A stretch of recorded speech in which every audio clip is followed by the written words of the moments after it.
United States Air Force, taking off from aerodromes in England, continue their round-the-clock devastation of war plants in Nazi Germany.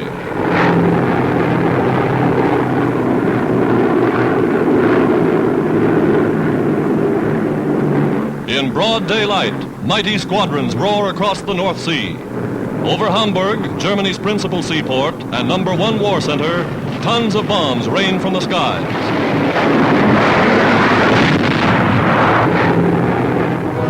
Aerial photographs show the results.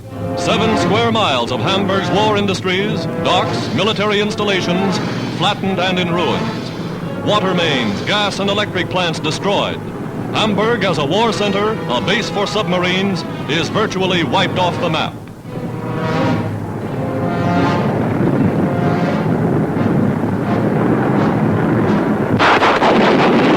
Battling their way home, machine gunners blast enemy fighter planes from the skies.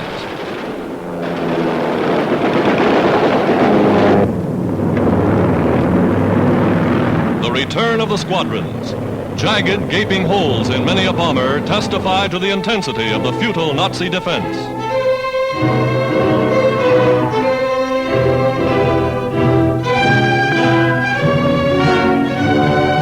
Even as a wounded Yankee gunner is borne from his ship, RAF ground crews are making ready night raiders to continue the assault. From more than 40 aerodromes, 800 giant bombers, Wellingtons, Liberators, Lancasters, Forts, take off to complete the destruction of the vital Nazi seaport. Again the signal on target, and the city of Hamburg is fired by more bombs than fell on London in the 11 worst months of the Nazi air attacks.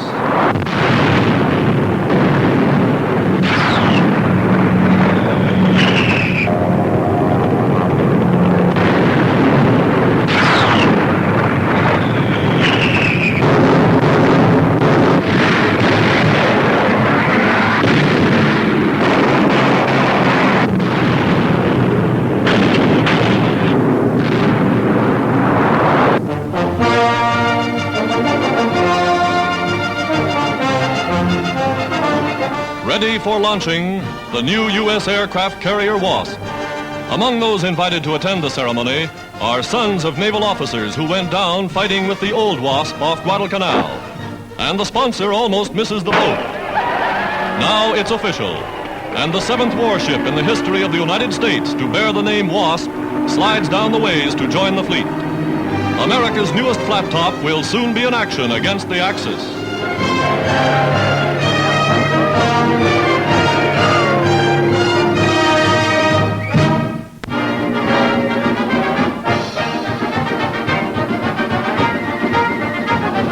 "30 minutes from New York's Times Square, the finest trotting horses in America parade to the post for the traditional classic of harness racing.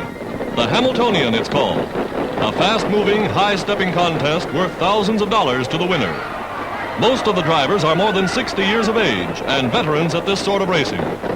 First time around, #3, Volo Song, the favorite, breaks away and loses the race.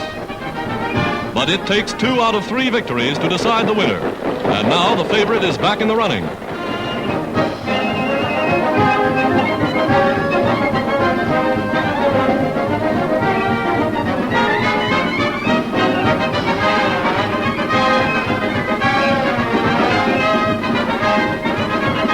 The slow-motion camera recording the thrilling form and rhythmic precision of the famous American trotter.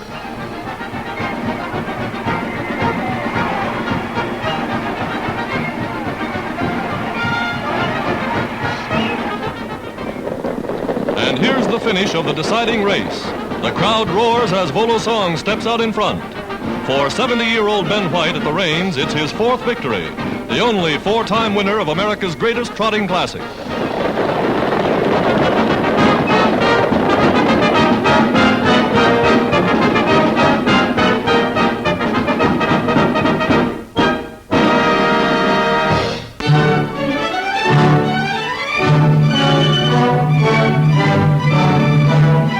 Quebec, Canada, scene of the 6th historic meeting between President Roosevelt and Prime Minister Churchill.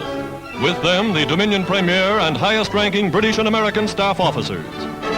Admiral King and General Marshall, United States Army Chief of Staff.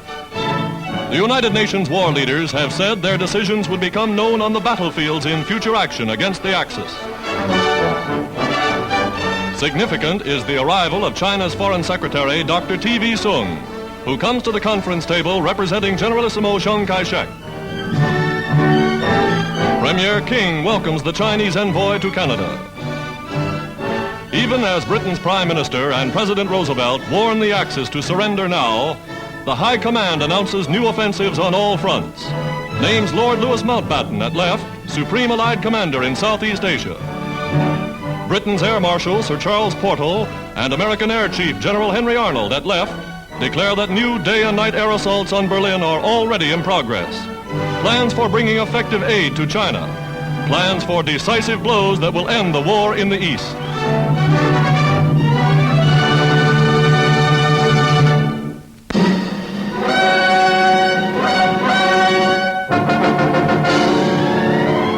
From islands north of Australia, New Guinea, New Britain, vitally important Munda on New Georgia Island, come dramatic official films of the Allies' great sea and air offensive against the Japanese in the South Pacific.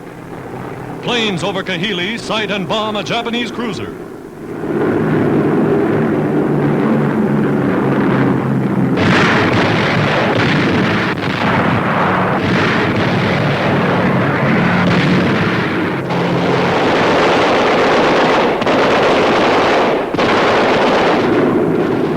B-24s swarm over the Jap base at Leh on New Britain, breaking shore positions again and again.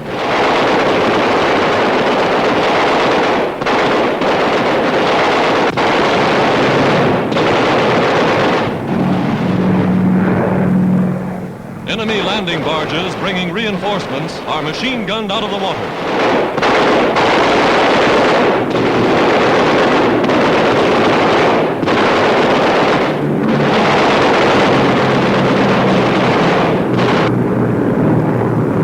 Over the shores of Munda, the bombers see American destroyers move in and bombard the big Japanese airfield on this vitally important island.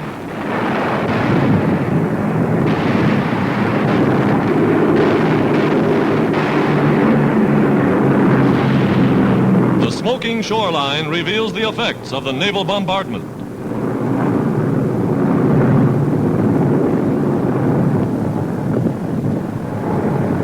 Working with precision and exactness in a coordinated attack, the destroyers now move out as medium and heavy bombers soften the way for the Allied troops advancing on land.